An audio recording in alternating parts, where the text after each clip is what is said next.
Today, I'm gonna be making every cookie in history. From the world's very first recipe, this is what a cookie would look like 1,000 years ago. What, dude? No way, this is a 1,000-year-old cookie? To some of the most iconic and recognizable cookies of all time. Oh, these are the Girl Scout cookies, I remember these. We're starting off here in the ancient world of Persia, where the world's first cookie was born over 1,000 years ago. Ancient Persia was one of the first places on earth to use sugar regularly in their cooking. Now, Persia didn't exactly invent sugar, but they were one of the first cultures to go all in on it. They grew it, refined it, and used it in all kinds of dishes and desserts. What Persian society did invent was cookies. The story goes that bakers back then had a problem. They couldn't tell if their ovens were hot enough before throwing in a full cake. I mean, think about it, guys. This is 700 AD. There was no preheating the oven, so they had to drop a small bit of batter first to see if the oven was ready. And this is basically where cookies were born. I mean, look how ancient these look. Now let's go try it. Brian, we have made it to the first ever cookie that was invented in this world, and it's called test cakes. Let's take a smell of the cookie. There's so many different spices that I put into this cookie. It smells like ginger and like... There's some ginger in it, there's some cardamom in it. Yeah. This is Middle Eastern flavor in here. So, all right, let's go ahead and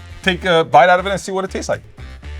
Oh, it's not bad. That's actually really good, man. Brian, if you thought this was delicious, we're gonna be tasting so many cookies throughout history. So let's move on to our next one. I'm excited, dude.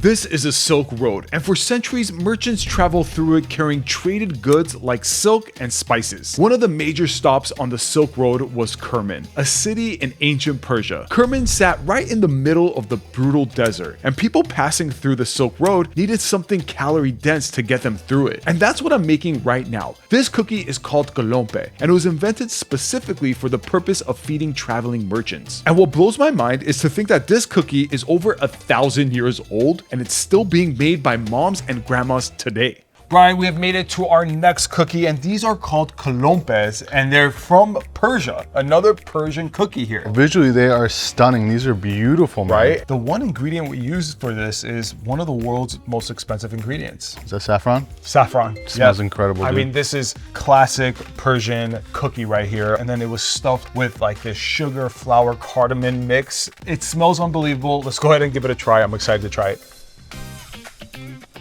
Damn. Talk about dense, man. So dense, yeah. Dude, I could put this in my pocket and just like eat it for the next week. The purpose was you need something calorie dense, you need something that's gonna last you long. Feels like I'm eating a piece of history. You definitely are, and we're gonna eat some more history, so let's move on to our next one. Let's do it.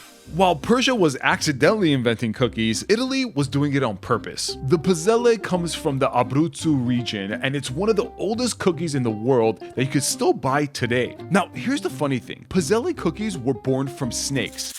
Yeah, snakes. So apparently, the ancient village of Cuculo was overrun with snakes. I mean, it was a huge problem, causing a great deal of stress to the people who lived there. And then this guy came in, Saint Domenico, who legend has it, caught all the snakes and got rid of them. The villagers were so happy that they invented these cookies to celebrate. There's even an annual festival of the snakes there. Crazy, right? Brian, here is our next cookie, and the name of it is called pizzelle. Can you imagine where this is from? I'm gonna go ahead and say this is from Italy. Just Yeah. Pizzelle. Let's go ahead and try it and see what 1,000-year-old cookie tastes like. Let's do it. Cheers. That's really good. Families would have like custom-made like irons made to like do these like decorative imprints on Right, that's awesome. How sick would it be to have one that said like PZ on it or something? That'd be so cool. We should have made one. You're right, these are super fun, and I love the history behind this, but let's fast forward 300 years and move on to our next cookie. Let's do it. Run, run, as fast as you can. You can't catch me, I'm the gingerbread man. No other cookie says the holidays like the gingerbread man. This cookie has a longer history than people realize. It dates all the way back to the 1600s. It was invented by Queen Elizabeth I for the sole reason of flattering her high-profile guests. She had the royal staff make a custom gingerbread man cookie for each person she hosted. Sometimes the cookies themselves even resembled her guests. Now, it wasn't until the 1800s that it became a part of children's fairy tales and eventually a holiday tradition. Over 400 years later, we still make gingerbread man cookies for Christmas, and they're more popular than ever. All right, Brian, things are starting to get interesting because in front of us, we have the original gingerbread man cookie, and this is an instant classic. Let's go ahead and try out the classic recipe here. Let's do it. You're gonna grab that guy? I'm gonna grab my guy right here. Look at him. Right, look how cute he is. Where are you gonna go in? From the head or where? You gotta eat something. I think I'm gonna eat one of his arms. Cheers. Dude. It's a little bit spicy. We actually used the classic recipe, which had ginger, a lot of cinnamon. Yeah, you know what else is interesting is Queen Elizabeth would also have these made in like the shape of animals. Yeah, you could cut it into whatever you want. Yeah. This is just obviously the classic recipe, so we had to make it. But Brian, talking about classics, the next one is gonna be very interesting. What I'm making right now is actually a pretty recent invention. The pastel sandwich macaron didn't exist for most of this cookie's history. Now, get this, the macaron itself goes back to France, 500 years ago, where it was only eaten by the elite. It was plain and brown, with no filling and more importantly, no color. Then the French Revolution happened and everything collapsed. Two nuns went into hiding to survive the chaos and started selling macarons out of their home to make money. They became known as the Macaroon Sisters. You could still buy their original macaroons in Nancy, France today. The colorful version didn't come out until the early 1900s when a pastry chef in Paris had the idea to press two macaroons together with ganache in the middle. This changed the game forever, and now they come in all colors of the rainbow. I went with my favorite color, blue. I think, are these macarons? These are macaroons. These are the classic macaroons from France. These were the hardest cookies to make, man. To just get it right was so difficult. I mean, they look beautiful. But let's go ahead and try the classic macaroon. Let's do it. Woo, dang, dude. I think your hard work paid off. Thank you. Because this is absolutely delicious. Dude, how good is this? It tastes decadent. Tastes fancy. Well, now there's so many different techniques and people have mastered it. There's machines you can use, but there's still about like $2 for each cookie. I mean, these things are not cheap even till this day. Yeah. I'm happy I was able to pull these off because it was very difficult to make, but let's move on to our next one.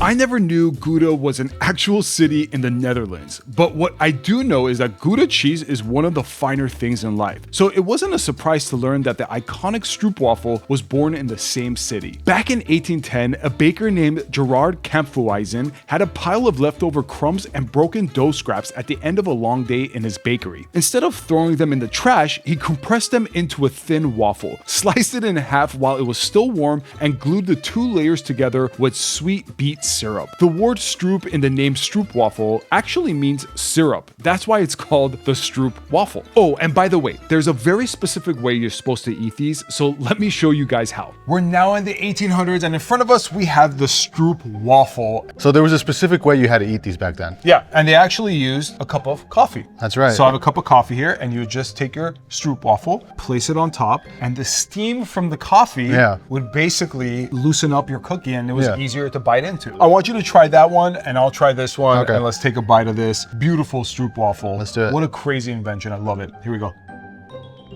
Usually I can't say this in videos that we've done, but I feel like for every cookie that we're tasting, it's just tasting better and better. As we're going through the decades, the cookies are just getting better. Shout out to the baker. What a genius idea. He didn't want to waste cookies, so he pressed it together and invented something absolutely delicious. Brian, this was amazing. Let's move on to our next one. Let's do it. If you've ever been to New York, you've seen these in every bakery. The black and white cookie is as New York as a slice of pizza or a bacon, egg, and cheese. It's iconic New York City culture. It was also featured in an episode of Seinfeld. There's a whole scene where Jerry holds one up and repeatedly says, "Look to the cookie, Elaine, look to the cookie." It was born out of German bakers who immigrated to New York City in the early 1900s and had the genius idea of selling a duo-colored cookie. Except, technically, it's not even a cookie. It's a drop cake made from leftover cake batter. Not gonna lie, this was pretty complicated to make, so I'm excited to try it. In front of us is the classic black and white cookie. Have you ever tried one of these before? No, but I know it's an East Coast classic. Yep, and the black is basically we added cocoa powder, so it gives it more of that chocolatey flavor. Okay. The way you're supposed to eat it, well, some people claim you're supposed to eat it, is down the line. So you can get both flavors in one bite. So let's go ahead and try this. My first time having a black and white is cookie, beautiful, right? man. Yeah. Cheers. It has a really soft texture when you bite into it. The reason why is because they would take leftover cake and make it into black and white cake. I see. Also, another interesting thing about this cookie is after you bake it, you flip it and put it on the bottom of the cookie. What? You put all the frosting on the bottom of the cookie. And then you... Yeah, look, this is the top of the cookie. But Brian, if you thought this was amazing, the next one is a classic for Italians. Every Italian American knows about these cookies, but real Italians over in Italy, they don't know about this. That's because Italian rainbow cookies was invented by Italian immigrants in New York City in the early 1900s. It was born out of them being homesick. Bakers who left everything behind wanted to have a fun, sweet reminder of where they came from, so they made a cookie that resembles the flag of Italy. These are now staples in Italian bakeries and delis all over the country. It seeped into other cultures as well, with people making custom versions of the cookie in different colors. Jewish people famously make them for Hanukkah in blue and white color scheme, which honestly looks amazing. In front of us, we have the Italian rainbow cookie, and it's kind of shocking to me that they call this a cookie because it's basically a cake. It looks like a cake to me, man. And you might think, oh, Pat, this is nice. This was made in Italy. Wrong. It was made in New York by Italians, and this was around the same time as the black and white cookie. This has 7 layers. What? It looks like it only has 3, dude. No, so it has chocolate, cake, jam, cake, chocolate. Wow. And the colors obviously represent the Italian flag. Italian flag. Exactly. Let's give it a shot and you let me know what you think. Dang. Dude, this is insanely delicious. There's like 100 flavors going on in my mouth right now. This is the best thing I've had so far. Yeah, in this really? video. Yeah, this is so good, man. Whoa, all right. Brian, let's move on to our next one. All right. It's gonna be hard to beat this. When Oreo was first introduced in 1912, it was a quick and massive success. But here's the thing, Nabisco, the company who started Oreos, basically stole the idea. It was a calculated move. You see, back in 1908, a company called Sun Biscuits created this cookie, the Hydrox. And as you can see, Hydrox looks nearly identical to Oreos. Unfortunately, Nabisco had better marketing, better distribution, and more money. Hydrox, on the other hand, well, they never stood a chance. Within a few decades, Hydrox got forgotten and Oreo became the most iconic cookie in the world. Today, 60 billion Oreos are sold every year. If you stack them all the way up, they would circle the earth 5 times. And here's the other thing, it's sold in over 100 countries, it's been turned into ice cream, cereal, milkshakes, cheesecake, and there's hundreds of limited edition flavors that nobody asked for. But who knew the world's most iconic cookie was actually stolen? Wait, Pat. How come we're doing Oreos? We haven't even done like chocolate chip cookies yet, dude. Oreos came before chocolate chip cookies. No way. Oreos, in my mind, are the most famous, probably the best selling cookie. Stop right there, Ryan. There is another cookie we're gonna be discussing later that sells more than Oreo, but you're gonna have to wait for that. Listen, when Oreos originally came out, they came out with 2 flavors, vanilla cream and lemon meringue. It kind of looks a little wonky, but listen, these are homemade Oreos. Let's see if it tastes the same. Okay, let's do it. Cheers. It's very identical, Actually, right? this tastes better than Oreo. It has more of a richer flavor, right? Yeah. These were delicious, but I'm kind of turning into a psychic here, and I can already see your fortune. That's right, we're making the fortune cookie. Most people assume that fortune cookies are Chinese, but they're not, they're Japanese. Fortune cookies were invented in Kyoto, Japan, because Shinto shrines needed a way to make money and keep the shrines running. The original fortune cookies were soft and savory and looked nothing like they do today. That was until a Japanese landscape architect named Makoto Hagiwara brought fortune cookies to San Francisco in the early 1900s. He sweetened the recipe with vanilla and butter and started serving them with little notes inside to visitors at a Japanese garden he operated. Then World War II happened. The US government shut down Japanese-owned businesses across the country. Chinese-American entrepreneurs bought up all the closed restaurants along with their cooking equipment. And by the time the war ended, fortune cookies had been so fully integrated into Chinese-American restaurant culture that everyone assumes they were Chinese. Oh, of course, fortune cookies, man. My favorite Chinese dessert. No, it's not Chinese. This was actually invented by the Japanese people. Brian, I put a fortune in each one of these cookies. Go ahead, open yours up and tell me what you made this fortune? I made this fortune cookie, yes. So you know my future. I kind of know what you're gonna get. I think so. My fortune says subscribe. So make sure you subscribe because that's literally what my fortune says, is subscribe. All right, well, I'm gonna read you my fortune in a second. I'm gonna taste it first, man. All right. Whatever you do it for the memes. Brian, let's move on to our next cookie. Let's do it. Oh. This cookie took only 5 ingredients. Come on, dude. Girl Scout cookies are one of the most famous cookies in America, but here's the thing, they weren't invented by a giant food company, they were invented by kids. Back in 1917, a group of Girl Scouts in Oklahoma started baking cookies at home and selling them to raise money for their club. They were literally baking them at home and going door to door trying to sell them. It was a big success, so they kept doing it, and soon Girl Scout troops all across the country started doing the same thing. By the 1930s, the Girl Scout organization had commercial bakeries making them, and eventually the iconic flavors like Thin Mints and Samoas were born. Today, Girl Scout cookies generate nearly $1 billion in sales every year, and it's not Girl Scout season right now, so I had to make them from scratch. Let's see how I did. Must be that time of year. Yeah, Brian, in front of us, we have the classic Girl Scout cookies that are only sold 8 weeks out of the year. That's right. This is the most famous one. Yeah, these are the Samoas. They outsell almost all of their other flavors. Thin Mints are up there, but a lot of people don't love mint flavor cookies. That's my favorite one. So I've never had this one before. You never had this one? No, I never This had. is a classic. So let's go ahead, let's dig in. This thing is heavy. Yeah, I mean, they come a lot smaller. It's homemade, and I like big things. Here we go. The thing I love about it, Brian, is you have that toasted coconut on top. Oh, that's what that is. Yeah. Dude, these are so delicious. Like the combination of flavors is genius, but you know what else is genius? What? It's only 8 weeks out of the year. Yeah, So, so it creates like FOMO, it's like hype. It's like this whole like, oh my God, we only got 8 weeks. Yeah. Mom, we gotta go to the grocery store and buy the Girl Scout cookies. It's genius marketing. Brian, let's move on to our next cookie. Okay, this lady is Ruth Wakefield. In the 30s, she ran a hotel called the Toll House Inn and had a reputation for serving delicious chocolate cookies. One day, while making chocolate cookies, she ran out of cacao powder, so she decided to break up one of these, a Nestle semi-sweet chocolate bar. She mixed up the chunks of semi-sweet chocolate into the dough, and the idea was the chocolate would just melt into the cookies and all would be good. But that's not what happened. Instead, the pieces held their shape, creating perfect little pockets of chocolate in every bite. Customers went crazy for them, and she was constantly selling out. The cookies became so popular that Nestle reached out to her for a sponsorship deal. They would print her recipe on the packaging of Nestle semi-sweet bars, and in return, she'll receive a lifetime supply of chocolate. This is one of the greatest food inventions ever, and I'm telling you right now, I'll never get tired of making chocolate chip cookies. Brian, in front of us, we have the world's most popular cookie, the chocolate chip cookie. Man, chocolate chip cookies are my favorite. I think they're the world's favorite dessert. Still, to this day, Toll House Nestle chocolate chips have her recipe on the packaging. All right, let's go ahead and try this cookie. Brian, this is the original 1938 chocolate chip cookie from Ruth herself. Let's take a bite.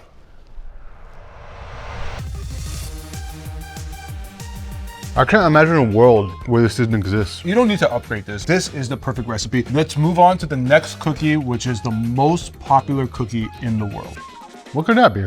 Parle-G. There's a good chance you've never heard of it, but right now it's the best-selling cookie in the world. Not Oreos, not Chips Ahoy. Parle-G. This little biscuit from India outsells Oreos by billions. The story starts in 1939 when India was under British rule. Biscuits were imported from England and they were expensive. It was only made for the wealthy. That was until this guy, Mohanlal Chauhan, launched Parle-G. His goal was to give the Indian people their own cookie. No more having to rely on expensive imports that didn't even taste good. And here's a fun fact. For nearly 100 years, no one knows who the little girl on the packaging is. It's been the same logo, same girl, and same packaging since 1939. That consistency is probably why they are the #1 selling cookie in the world. Brian, we have the most sold cookies in the entire world. These are Parle-G's invented in India, 1939. Yeah, dude, they sell over 500 billion of these a year. That's 3xing what Oreo sells. I gotta say, when I made these cookies, very basic ingredients in this, you know? It wasn't anything complex. It's not bad. I mean, come on, dude. One of the best biscuits I've had. It's like crispy. I love it. I could eat 20 of these. Thank you, man. These were not easy to make because I have to make my own mold for this one. That's crazy. Yeah. Let's head over to our last cookie. This one is gonna blow your mind.